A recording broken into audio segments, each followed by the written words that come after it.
Good evening, everyone.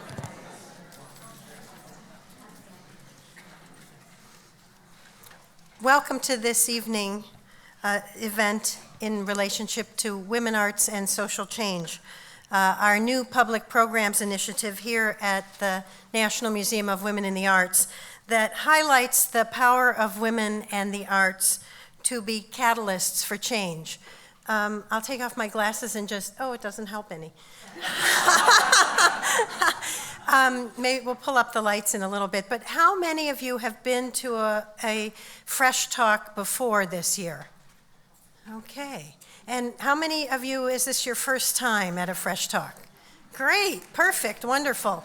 And how many of you, is this your first visit to the National Museum of Women in the Arts? Wow. Well, I just want to offer a warm welcome from all of us and to tell you how pleased we are that you are with us tonight. Fresh Talk, as you probably learned if you read through your lovely brochure for this evening, is our signature program in women arts and social change. And in these programs, we convene women from a range of disciplines to engage in creative conversations on art, on gender equality, on the environment, education, social and economic opportunity, and much, much more. I want to thank our sponsors for this evening for their, because Women in Arts and Social Change is made possible by Lorna Meyer Callis and Dennis Callis, the M.L. Dowray Arts Initiative, Denise Littlefield Sobel, and the Swartz Foundation. And our presenting sponsor this evening is Stephanie Sale, who is here with us from College Station, Texas. So Stephanie, thank you so much for helping us put on this wonderful program.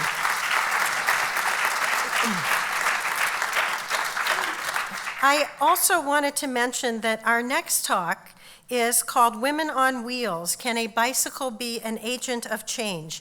It will be on Sunday, May 15th from 5 to 8:30 p.m. And it is in celebration of Bicycle Month and our upcoming exhibition called She Who Tells a Story, Women Artists from Iran and the Arab World. And during that program, we will feature a conversation on the intersection between bicycles and the women's liberation movement, and we will also allow you to come and see our exhibition, as well as a special screening of the film Vajda, which is about a young girl in Saudi Arabia who desperately wants a bicycle. So without further ado, I'd like to introduce Lori Mertes, our Director of Public Programs, to talk about our participants this evening. Lori?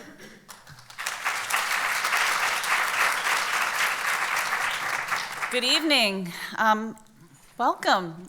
For all of you newbies here, we're going to do a little quick rundown of our Fresh Talk and how this evening is going to run. This is our fourth Fresh Talk, and for those of you who are old hands at that, just take our newbies by the hand if anybody looks lost. So kicking off tonight, our Fresh Talk is Natalie Jeremijenko, who is the director of the X-Design Environmental Health Clinic at NYU, which is a collaborative think tank and laboratory that prescribes creative solutions for the environment. Natalie will give her presentation here for about 50 minutes and talk about her work that blends art, engineering, environmentalism, biochemistry, and more in real-life experiments that enable social change, and she'll also talk about current ideas and inspiration. After Natalie's presentation, we're going to have a quick computer change. Natalie will then be joined on stage with Megan Smith, who is the United States Chief Technology Officer in the White House, as we have to make sure we get that, in the Office of Science and Technology Policy, and also Jean Case, who is an actively engaged philanthropist, investor, and pioneer in interactive technologies. Each of these speakers is a leading voice for social change through innovations in science and technology and advocates for women as innovators, and we are so pleased to have you all here. You have longer bios in your handouts, and so we're going to save our time to keep talking with our speakers. And so, after the conversation that we have here, we're all going to head downstairs to Catalyst. What is Catalyst? Catalyst is a cocktail hour with a topic and a twist. Instead of a traditional Q&A here in this room, we turn the tables and we ask you the questions. As you leave, you're going to be given a card with a number on the back of it, sort of wedding style, that corresponds to a table card that you see in the Great Hall. And you're going to go to that table. The last Catalyst was a tremendous success. Everyone followed directions. It was fantastic. And everyone met new fabulous friends and talked about how fantastic that was. Tonight at Catalyst, we have a special guest host to help us out with our questions, and that's J.D. Talasek and Alana Quinn from the National Academy of Sciences, who also run DASER, which is the DC Art and Science Rendezvous. And they're going to help to get you to delve deeper into asking some of the questions inspired by our content tonight. Catalyst has a number of portals in addition to JD and Alana helping to get you to think a little deeper. And we really have tried to design this as a way to get you to add your voice to the conversation. What inspired you tonight? What motivated you? What made you think about something new in a new way? We're going to have a bite, we're going to have a drink, we're going to share our thoughts, and hopefully together we're going to form a strategy for change, no matter how subtle, for ourselves, for our community, and for our world. And so without further ado, I'm going to turn things over to Natalie Jeremijenko.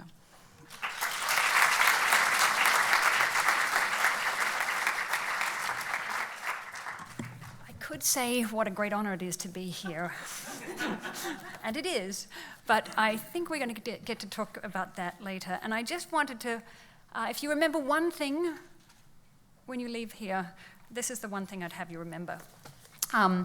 This is me. And I wanted to assert that the space race of the 21st century, the thing that attracts the best and the brightest, is redesigning our relationship to natural systems so that not only do we reduce negative effect, reducing food miles, reducing petrochemical fertilizers, but we actually increase human and environmental health. I think that's the design challenge we face. And I'm going to introduce some concrete examples of how mutualistic systems design can happen if we think of the common good in terms of human and environmental health. But let me just introduce you to this idea that if we knew that the number one human health issue in developing and developed world contexts was air quality, if it was implicated in the breast cancer epidemic, the obesity epidemic, diabetes, and we knew also that we had one very inexpensive, ubiquitous technology that's demonstrated to improve urban air quality. This is a time, remember, when Volkswagen is being criminalized for the additional diesel fumes emissions and 148 deaths. This is the time when the World Health Organization has said in 2013, was it 7 million people died prematurely because of air quality issues. And we have a technology, we have one technology that's demonstrated to improve air quality. Wouldn't we be using it? So I'd like to introduce you to that. Does anybody know what that technology is? Or leaves, actually, leaf area index. Let me introduce you to a couple of projects and ways in which we can seize that opportunity, that technology, and deploy it. So pharmacy, as you can tell from the misspelling, is food. The charge of it is to explore food and food systems that actually increase human and environmental health, build soil, increase water quality, rather than just reducing the petrochemical fertilizers or the pesticides in our foods. And so it takes the opportunity of urban agriculture, uses a very inexpensive platform, Tyvek, which you'll know from your FedEx envelopes or your band, which is a single material, a synthetic felt, radically inexpensive, that allows us to appropriate existing urban structures to turn any railing, parapet, double-hung window into thin air, if you will, into arable territory. So, so I've been cross-dressing buildings in this way, using this inexpensive material that has the interesting property of actually, because it's a synthetic felt, because it actually is a closed system agriculture, it doesn't drain, that is, There's no runoff. It doesn't degrade the watershed. You're not losing nutrients. It drains into polyacrylamide gel, which is the same thing that you would have in your diapers, if you have diapers, which expand to 400 times their size and then re-release when the osmotic pressure is sufficient to get that wet-dry cycle that you normally get in container plants is damped. So it's a very effective system. We get from the Tyvek, it's actually this synthetic felt, so it has these nanopores in it that breathe, but it's waterproof. So it's very water efficient, but the rhizomic sphere, the active root area, is all around the bag, not just on the top inch or two. So we can very inexpensively infloresce out barren urban environments. So the question is, if we did have this inexpensive platform for urban agriculture, what would we grow? Because in New York City, there's a lot of actually rooftop farms and urban agriculture, and there's a great deal of excitement about urban agriculture.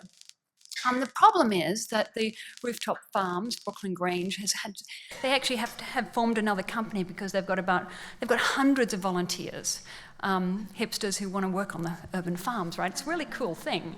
And so they're growing exactly the same things, microgreens and vegetables, as the struggling family farms 7 miles up the Hudson that actually have to pay their farm labor, right? And they don't have the preferential access to chefs.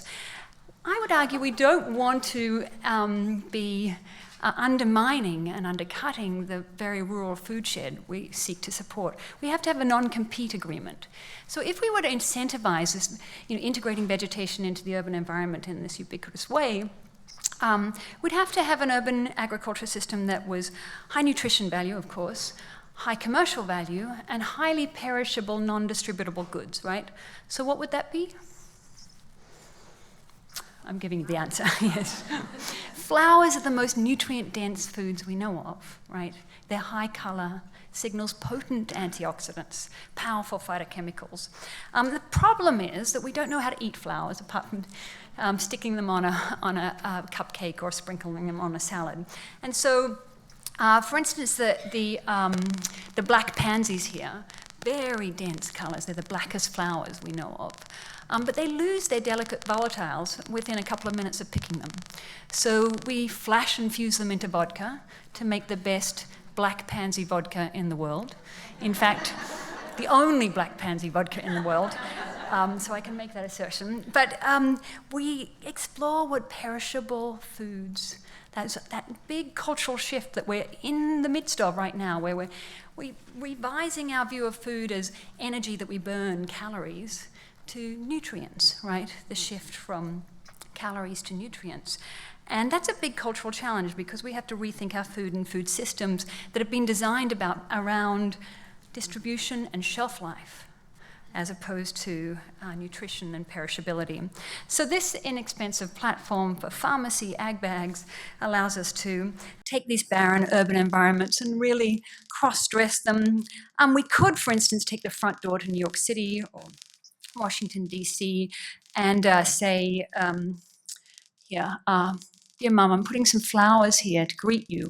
We can go and see them when you get in. I put a special message on there, with love, NYC.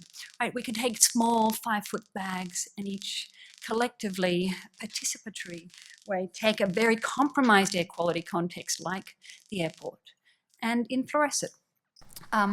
So the other issue is that who else likes flowers? Bees and pollinators. In the middle of a global pollinator crisis, it might be a good idea to support pollinators. So what you're seeing is a kind of a food systems design that I can tell you it's much more fun to rappel while farming than it is to do it on your hands and knees. And the kind of cultural challenge of reinventing and exploring new foods and food systems is a cultural challenge that we all face, particularly in our urban context. So I want to show you a couple of food projects we've been doing. A manufactory is a mashup between a party and an assembly line, where you move along and you make you make the production of food radically transparent. So in the flour cola, ex-cola manufactories, we take an open source, GNU licensed cola recipe from 3 leaked versions of Coca-Cola, and we move along and you push down your pre-measured syringes. We sparkle public water, and we discuss what's in that cola, the neroli and lavender and lemon and lime, and we realize, Coca-Cola was originally a medicinal product, right? And we take out the caramel color, and then I add these interesting flower essences. So Love Cola has New England aster extract from the Iroquois used it as a powerful love potion. It's also interesting for antiviral. Happy Cola is, of course, St. John's wort flowers. It's better buzz than a rum and coke. So another example is the flour floss, and this is floss for the coders amongst you. You might know that floss is not this. It's actually free Libre open source software, but we've generalized it to free Libre open source systems and created, actually in Australia we call this cotton candy, we call it fairy floss, and in the UK they call it cotton floss. Much nicer than cotton candy. Anyway, this is actually not sugar, it's isomalt. Isomalt is a partially digested sugar alcohol that diabetics use, and if you're constipated, it's the major ingredient in Metamucil, so you might be familiar with it. Anybody here constipated? Anyway, the isomalt is interesting because it acts like a dietary fiber. It fosters biodiversity in your lower gut.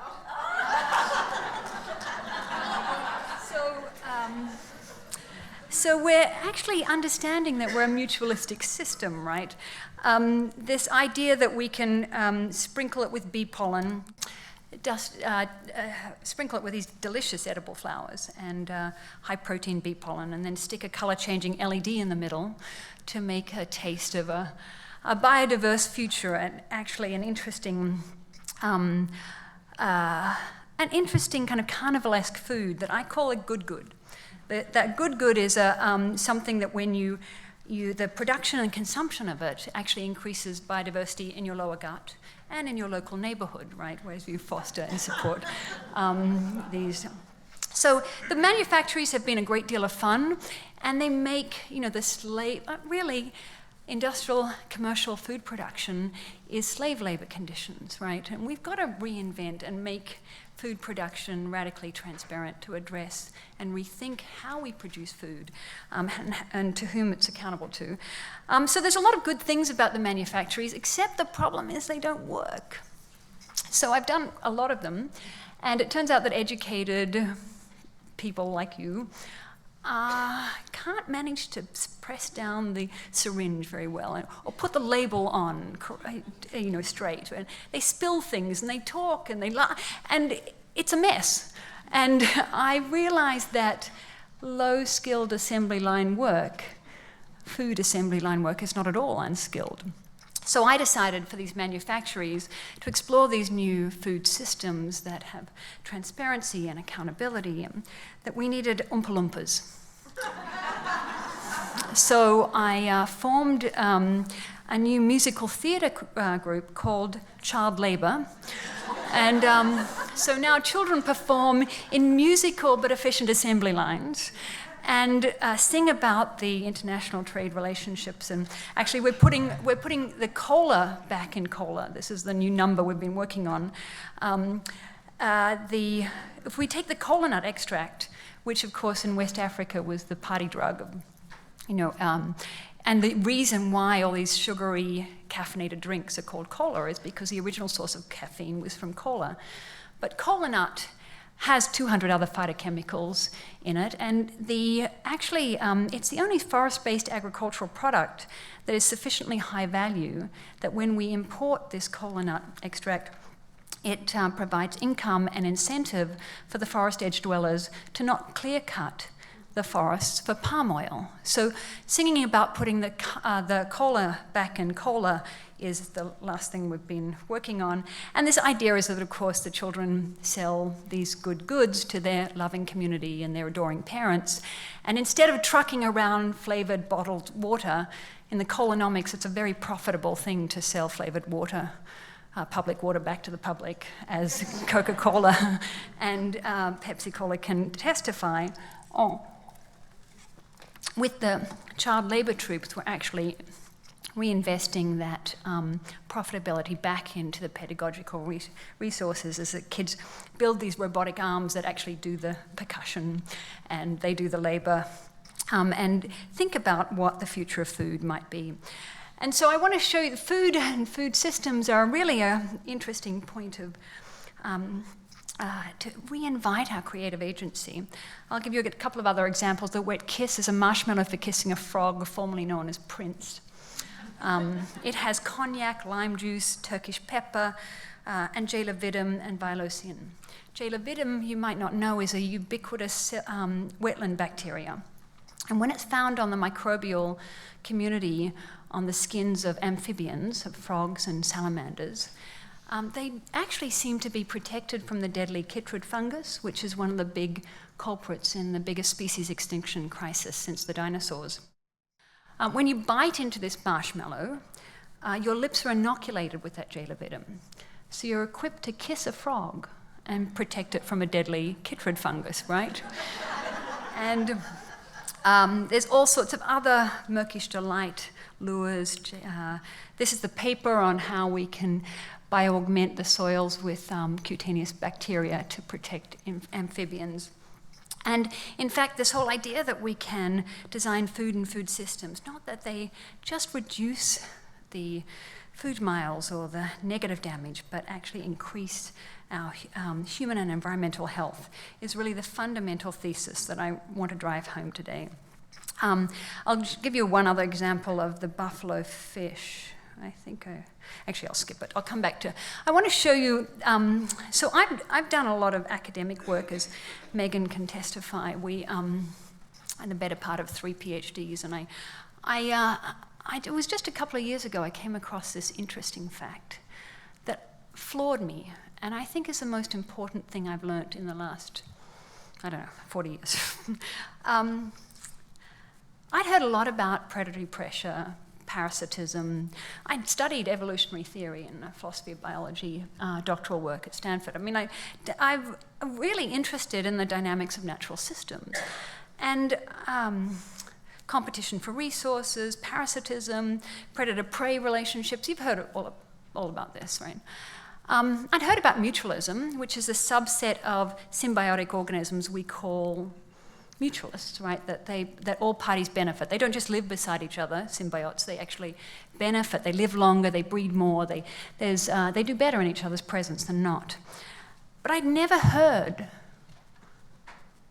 that at least 95% of the world's biomass, all the forests, all the corals, all the flowers, all the pollinators, at least 95% of the world's biomass is constituted by mutualists. We live to the first approximation in a mutualistic world. Malthus was wrong. So, I think mutualistic systems design is a very promising, urgent idea to popularize. And so I want to give you an example of, these are the ag bags as they are in what I call signs of life, or signs of intelligent life, where they, in this, we print on them. It's Tyvek, as you know, it can be printed on. It could be a commercial sign, it's not in this case, but it could be, advertising, promoting the interests of the business underneath, be it Dunkin' Donuts or something else. Hopefully something else. But it's also increasing the leaf area index, which is human health benefits of improved air quality. It's also supporting diverse pollinators. It's also contributing to developing urban floriculture for its mutualistic benefits. So we could zone our cities that, yes, of course, you can put up any sign you like, as long as it contributes to the common good. right? This demand that we can design systems where there are multiple beneficiaries. It's not just promoting the interests of the business. It is, so here's another example. I've got an exhibition at the moment in Connecticut, in New London. And there's a bridge there on the I-95, which is the deadliest and most used freeway in the country. The bridge, Gold Star Bridge, has been effectively condemned. You can see here, there's the pieces have fallen off it and it needs a lot of work. And so what we've proposed in this design is a different, sort of the new bridge. In fact, it's an interesting moment because in London, they've done a big competition for the Garden Bridge, and many of the architects have and Heatherwick has done this big concrete, incredibly expensive bridge with a bit of green on the top to decorate it.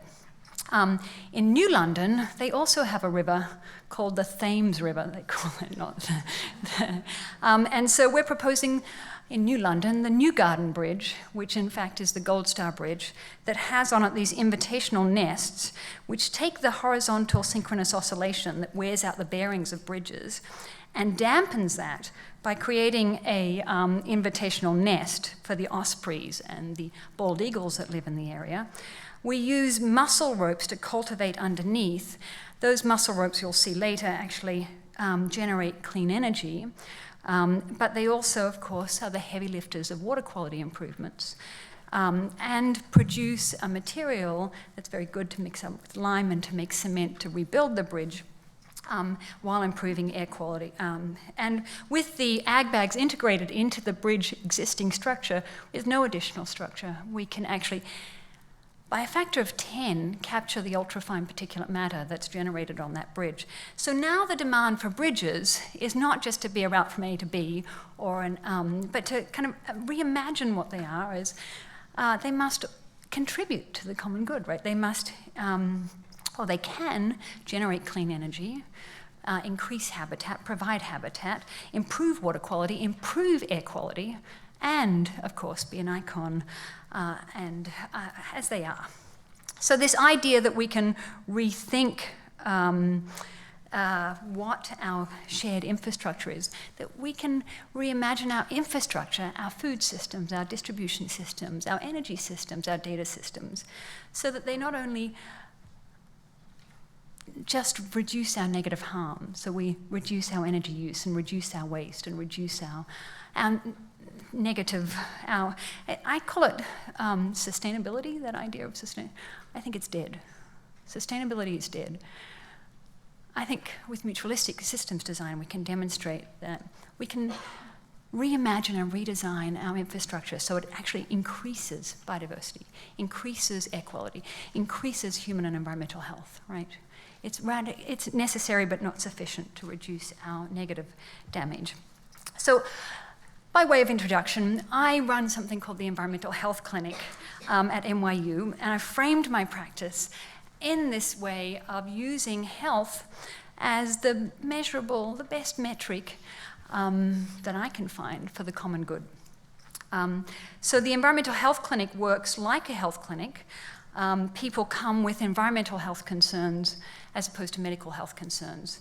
And they walk out with prescriptions not for pharmaceuticals, but for things they can do to actually measurably improve their shared environmental health. So I twist the definition of health from, if you will, let me play that one more time, from one that's internal and atomized and individualized and medicalized and pharmaceuticalized to one that's in the air quality in this room, in the food systems we share, in our shared infrastructure. People who come to the clinic are not called patients, they're called impatients because they're too impatient to wait for legislative change. And it really gives us an opportunity to address what I call the crisis of agency. What to do? What do I do? What do you do? What do we do as individuals, as families, as collectives, as institutions? What do we do in the face of so many overwhelming environmental, social, and political challenges? That is the crisis that's been revealed by the climate crisis, the crisis of agency. and moreover, the crisis of creative agency. So the Environmental Health Clinic and the institutions that I've been framing my work in is a place where we can think about what we can do and how we can collaborate with non-humans. So ooze is another one of these, in this tradition of conceptual art called institutional critique. Ooze is zoo backwards and without cages. And it's about creating urban habitat for non-humans who are our interesting collaborators. I'll show you this example of how we can think in terms of our systems with the phenological clock. This is a cross-species table which embodies this architecture of reciprocity. You can set a place at the table for non-humans in addition to humans. And on the table is, this was the first of the phenological clocks. So that's actually every species represented as a single color in that circle.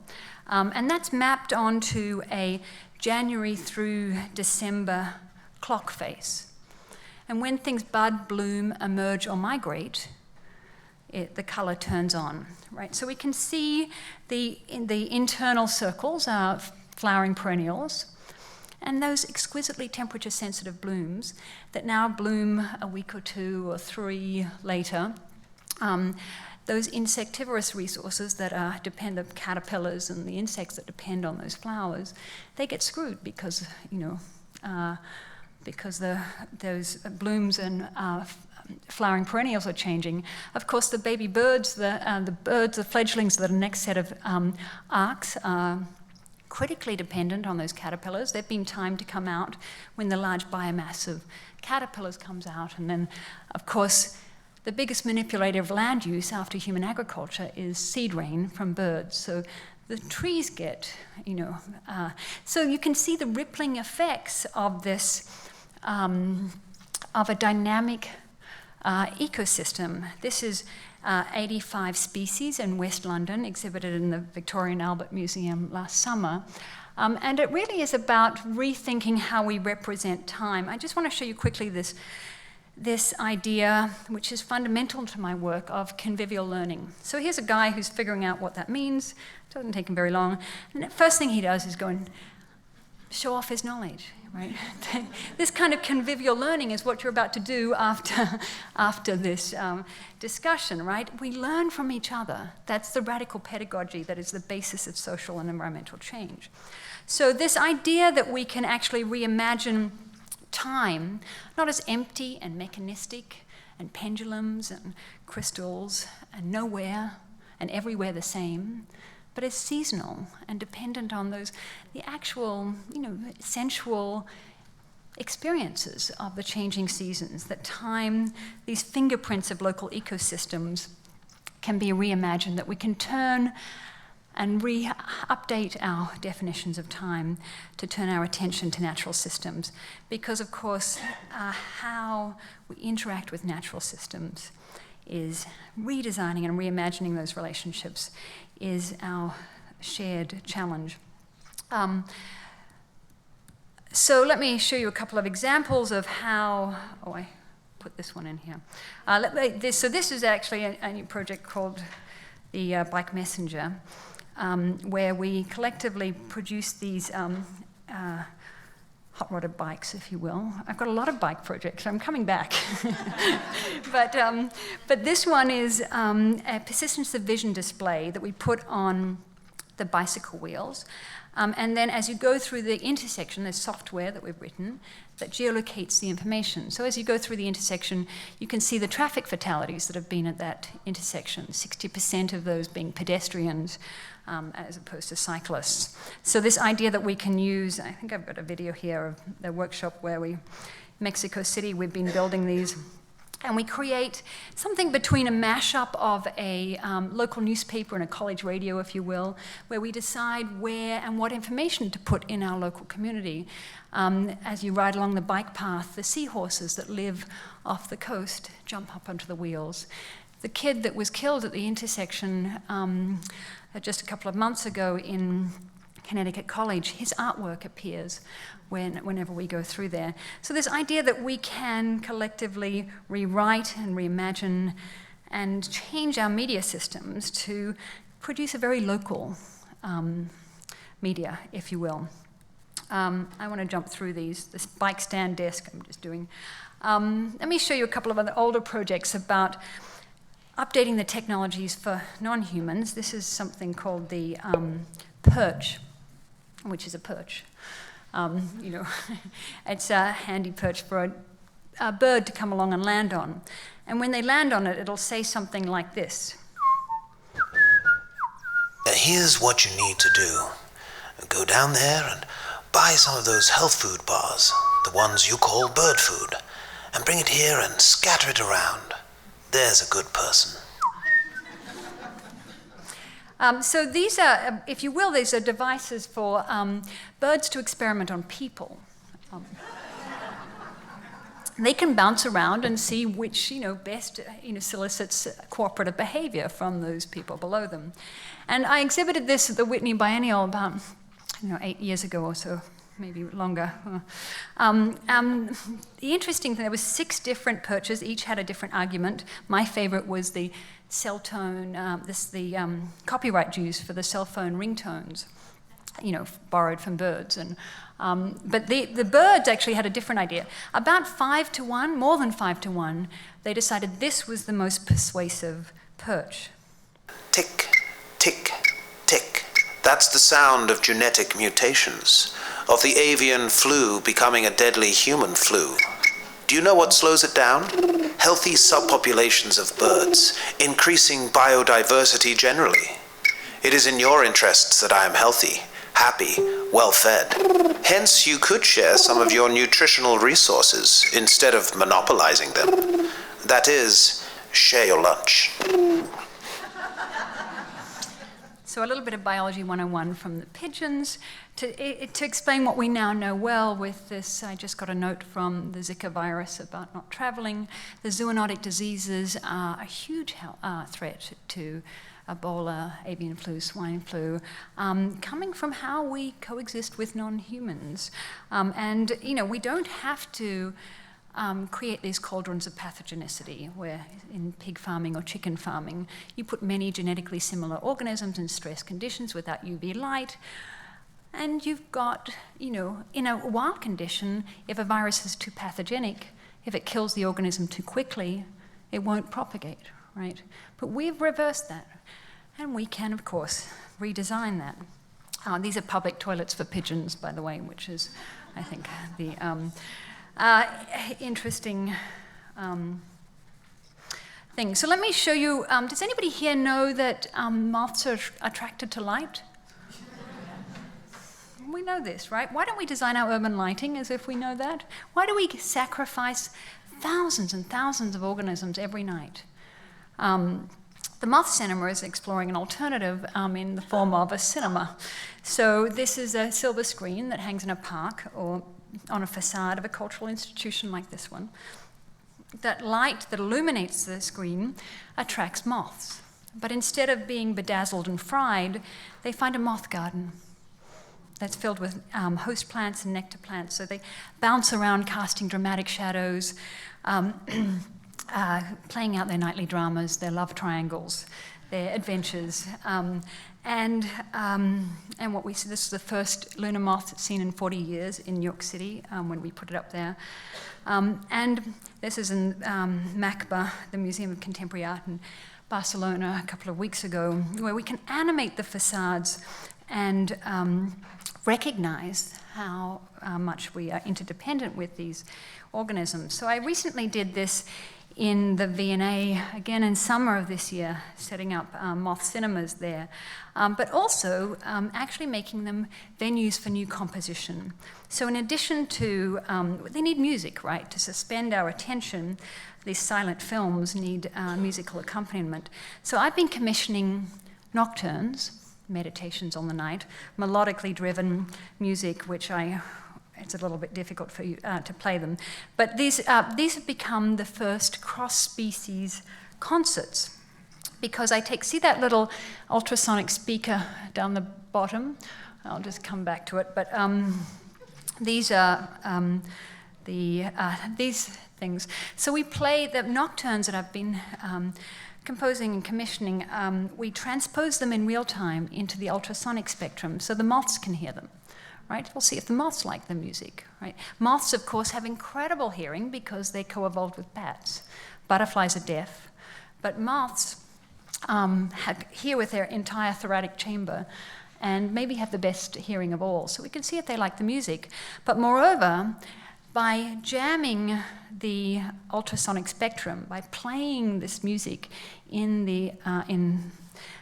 this spectrum which they hear, we're also jamming the moth detection capacity of bats. Right? So we're creating a safety shield in addition to a cultural spectacle, where we can actually now take this. What I'm talking about is actually a really important principle. We take our strategy organisms, right, that can lay 100 or 2,000 eggs at a time with a short life cycle, right? You're just a case strategy organism, and you're really not the base of the ecosystem. But with your 1 or 2 or 3 or 4 children, these guys can do, in a matter of weeks or months, a couple of 100 or 1,000. That exponential power with our strategy organisms has given us the best news in marine ecosystems, where marine reserves with no take can, within a season, repopulate in 400% increases in populations and resupply the entire surrounding areas. So it's a very, very different way than quota systems to have these intensified habitat provisions with some predatory protection, and then we have a lever arm on global biodiversity. You recall the phenological clock, right? We can affect the survivorship of fledgling birds. We can, of course, affect the plant reproduction cycle, and we can really start to change and redress the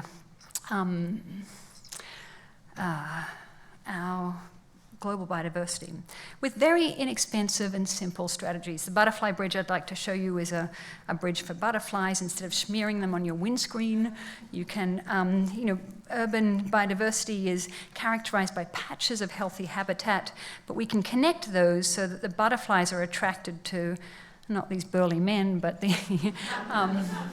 these butterfly attracting plants, and they bounce across the butterfly bridges from one patch of healthy habitat to another to create an overpass to provide safe passage for butterflies. Of course, the cross-species crossing makes it safer, makes the kind of fleeting presence of these valuable, prodigious pollinators more durable, and reinforces that there are children crossing as well. So again, an infrastructure, we were getting 30 butterflies per hour crossing on. And again, we can start to really think about what a great participatory pollinator project could look like. I'm going to skip through. I actually want to, I'm not going to skip past this one because I think this is the most important site. And in fact, in MACBA, I think I was exhibiting garbage because garbage is a great cultural opportunity. This is one thing to do with garbage. Our major waste stream is paper and cellulosic waste, the stuff you put in is it blue bins here in DC? Yeah? That we have these big diesel trucks come around and collect at ungodly hours and triple truck them. In New York City and Long Island City, where I did this project, there's 5 subcontractors that handle these. It makes no sense to distribute waste, right? Particularly when we can pyrolyze it and generate clean energy. In addition to generating this process called pyrolysis, it's an archaeological technology that in the Amazon was used by a lost civilization to build the most fertile soils in the world, terra preta. Similarly, in Australia, Australis terra preta was built by the Australian Aborigines by burning cellulosic waste in oxygen-deprived context. So we can take that paper waste and we can generate clean energy, and then the byproduct is this biochar that when you work it into the soil, it sequesters carbon for at least 5,000 years, probably 500,000 years, who's counting at this point, but sequestering carbon for a couple of hundred years in a tree or a forest is very different. This is the kind of timescale we need to be thinking about carbon sequestration. And when you work it into the soil, because it creates these luxury housing developments for soil microbes, they release the nutrients to the plants. I got a 40% increase in growth and increased biodiversity. And that's what we're seeing similarly. But moreover, in urban soils, it's particularly important because we've come to accept the fact that we have lead and mercury in our soils and in the brains of our children. And this immobilizes that heavy metal, just like it does in your breeder filter, right? So the char captures and immobilizes those industrial contaminants to prevent them from resuspending and cycling. So the thing is, talking to people about waste-to-energy systems is not very fun. Well, they glaze over. So in order to do this, I put on an introduced biochar to the popular imagination.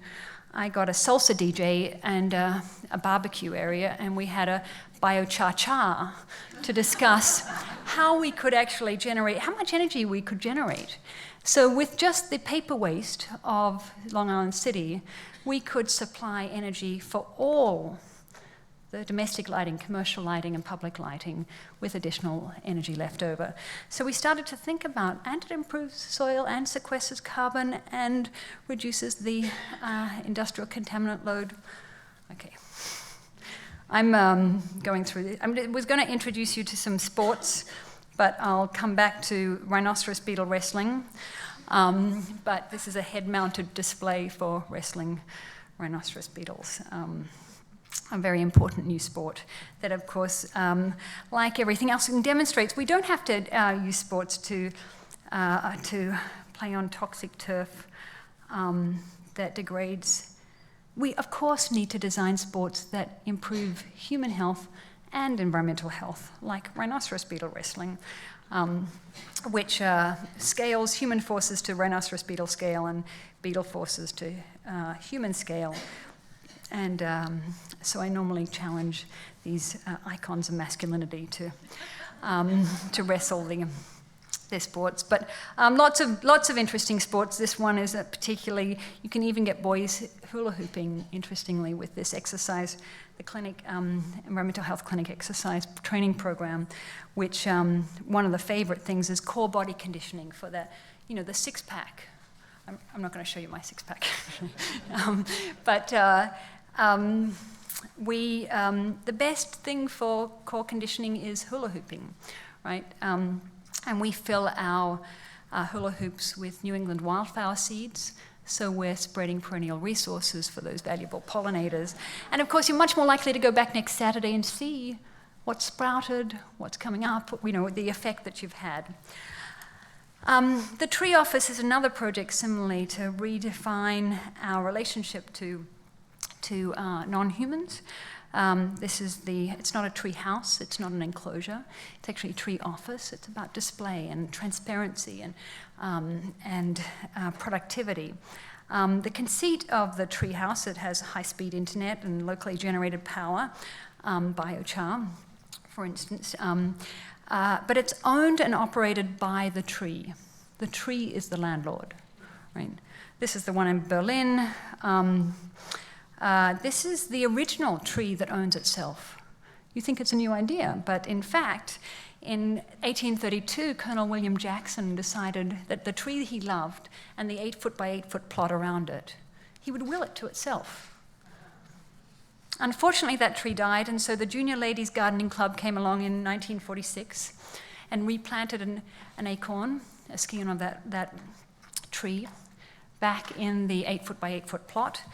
And so the tree that owns itself continues to own itself, testing heritability laws and demonstrating a real precedence, a real legal precedence that we can extend rights discourse to non-humans.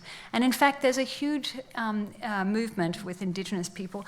Hundreds of Indigenous and sovereign nations came to COP21 to try and get this idea of extending rights to non-humans on the international agenda. didn't exactly succeed, except the Bolivian Rights of Earth document that Ecuador is the only signature to. They exist, and this is a movement that makes a lot of sense, because why do we have to find if a mining company trashes a river, we have to find a farmer whose livelihood was so impacted that they could then sue on behalf of the river, right? The river could sue on its own, right? Anyway, it makes much more sense. So here's the tree office in London, Hackney, Shoreditch, Hoxton Square. I'll just show you this, which is an important new technology that demonstrates this distributed local energy production and systems design. This is a pillow that is ECTFE, it's very clear, and we put grey water into that. That water, because it's a pillow that breaks all the rules of engineering hydraulic systems or pneumatic systems, combines the water and air, it evaporates, condenses on the top of the pillow, and then runs down the side to distill the water. So that's your water cooler, right? Your water purifier, if you will, in the office. The tree, Rupert, has actually decided to, in addition to creating, offering the service of office space, that it will offer an additional service, data storage.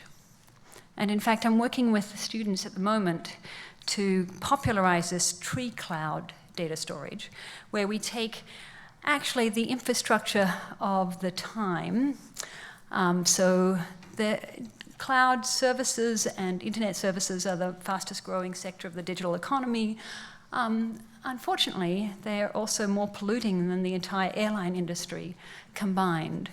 And the students that have been very successful in doing a divestment campaign, where 300 universities and campuses have actually divested from fossil fuels, have now, I still have this problem of the suicidal student. And that's this problem that every semester, once or twice, I get a student that says, I'm a vegan, I ride my bike, I print on both sides of the paper, wouldn't the best thing for me to do be to suicide? Because then I'll have a smaller carbon footprint. Then I'll even eat less or use less energy, right? The legacy of environmentalism is about what we can do less of. Instead of doing something and make it good, take that creative agency and reimagine how we can make it better.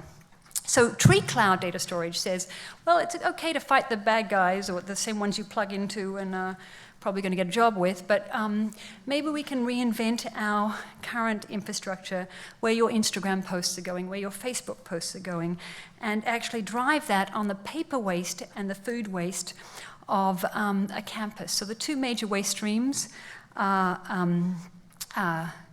paper waste, cellulosic, lignocellulosic, and food waste. Food waste can also be used not in compost, which is a little bit difficult because it's just a lot of hard work, and in an urban context it doesn't work or scale very well.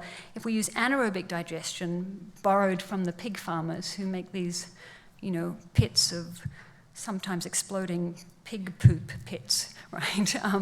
Where you collect the anaerobics and they actually reduce their volume by sometimes 100-fold, at least 10-fold, to a lightweight anaerobic digest. Biochar and anaerobic digest together is the best way to build soil, increase leaf area index, increase biodiversity, and of course, the human health benefits.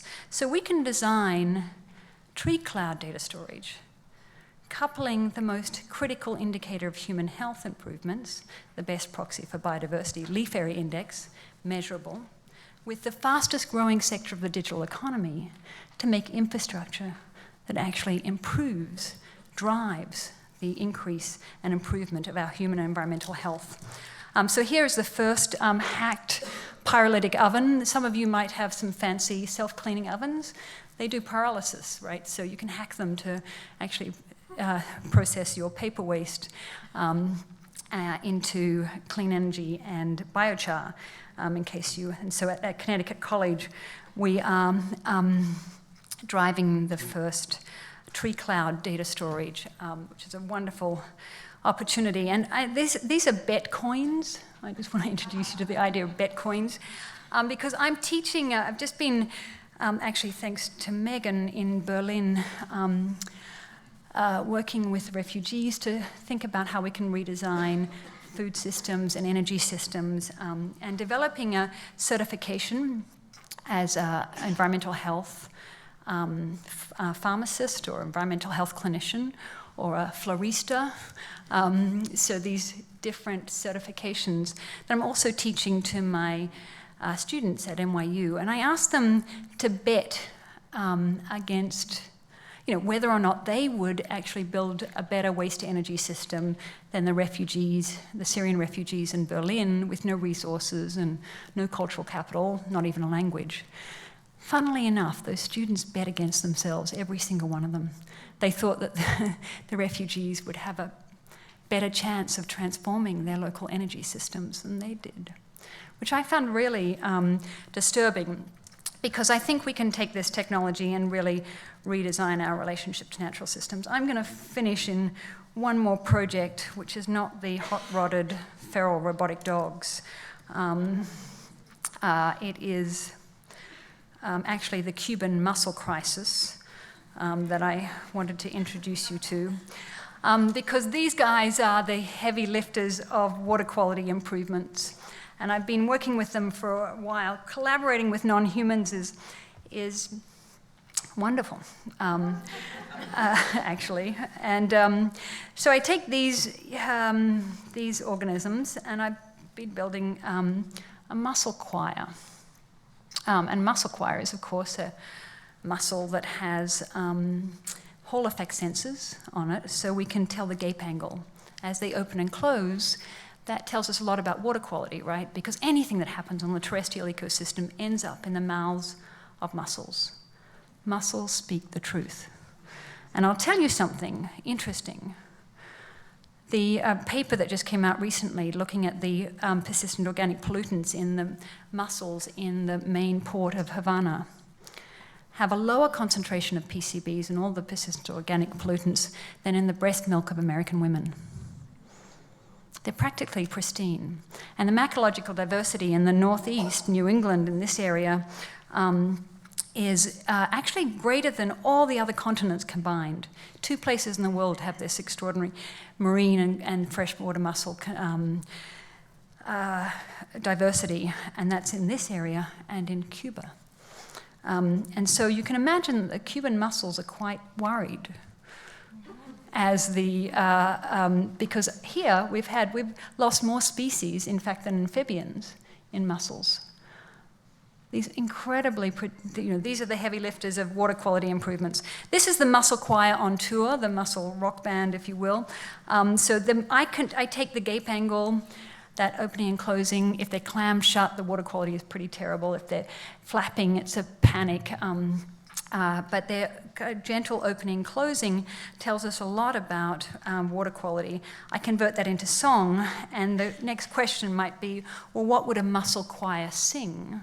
And I'll tell you, the first hit single was based on this song. Daisy, give me your answer to I'm pale. Okay. That was the first computer synthesized voice, the icon of AI. If you ask Siri to sing you a song, it will sing you this song. And so it's become. Aaron Koblin actually decided, it's this trope where we, it's the icon of artificial intelligence, but taking 2,000 Amazon mechanical Turkers to kind of explore what distributed intelligence means, Aaron Koblin created the bicycle built not for 2, but the bicycle built for 2,000.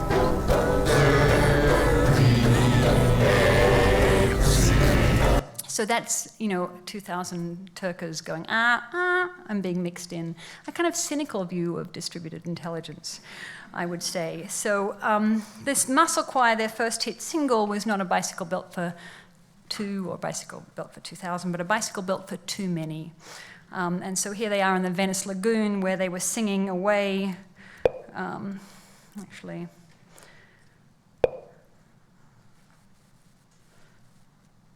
they are singing away. So